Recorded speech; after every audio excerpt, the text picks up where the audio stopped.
मध्य प्रदेश विधानसभा में कुपोषण को लेकर जमकर आपको बता दें कि नारेबाजी हो रही है। हंगामा भी हुआ है। कांग्रेस के युवा विधायक और आदिवासी कांग्रेस के राष्ट्रीय अध्यक्ष विक्रांत भूरिया ने आदिवासी क्षेत्रों में कुपोषण को लेकर बड़ा सवाल भी खड़ा किया।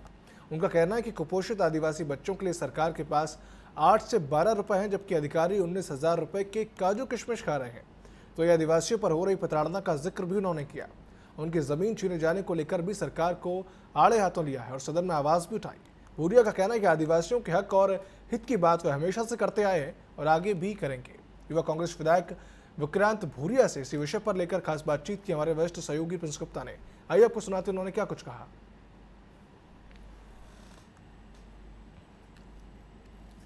अध्यक्ष आदिवासी कांग्रेस के विक्रांत भूरिया जी, मध्य प्रदेश कांग्रेस के वरिष्ठ विधायक और राष्ट्रीय अध्यक्ष आदिवासी कांग्रेस के विक्रांत भूरिया जी हमारे साथ हैं।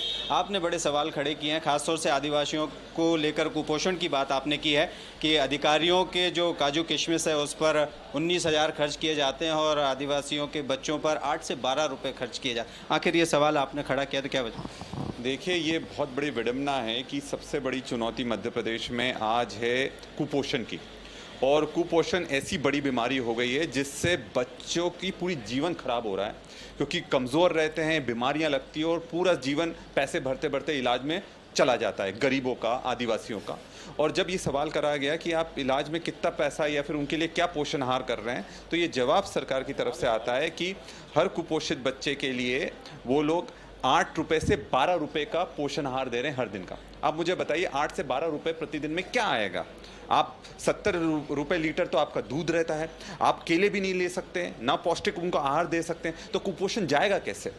19,000 तो वो विधायक उनके जो मंत्री रहते हैं एक दिन में उनका खर्चा हो जाता है काजू किशमिश का।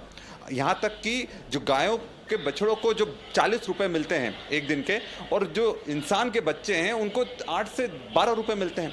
ये सोचने पर हमको मजबूर करता है कि ये सरकार बिल्कुल भी गरीबों की सरकार नहीं है। और इस तरह का अगर कुपोषण को मिटाने की लड़ाई की बात करते तो ऐसे तो कुपोषण कभी नहीं जाने वाला।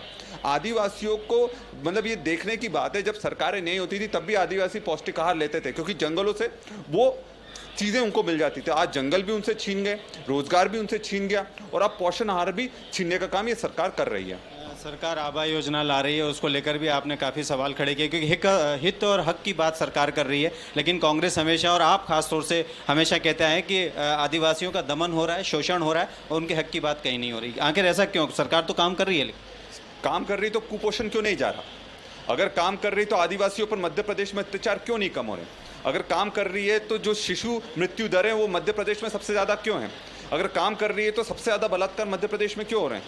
और अगर काम कर रही है तो पूरे देश में सबसे ज़्यादा आदिवासियों पर अत्याचार मध्य प्रदेश में क्यों हो रहे हैं? ये काम कर रही है सरकार। और हकीकत ये है कि बस पूरा प्रोपोगंडा चल रहा है और ज़मीन पर आदिवासियों का पूरा हक, रोजगार और पोषण छीनने का काम और भ्रष्टाचार की भेंट वो चढ़ रहा है। तो निश्चित ही कहीं ना कहीं इस बात को वो पूरी कोशिश करते हैं रखने की कि आदिवासियों के हक को सामने लाएं, और आदिवासियों के लिए जो सरकार कर रही है वो नाकाफ़ी है। और लगातार इस बात की लड़ाई कांग्रेस के साथ विक्रांत भूरिया भी लड़ते रहे। आज उस बात का भी जवाब उन्होंने दिया। कैमरामैन सुशील यादव के साथ मैं प्रिंस गुप्ता, TV 24 भोपाल।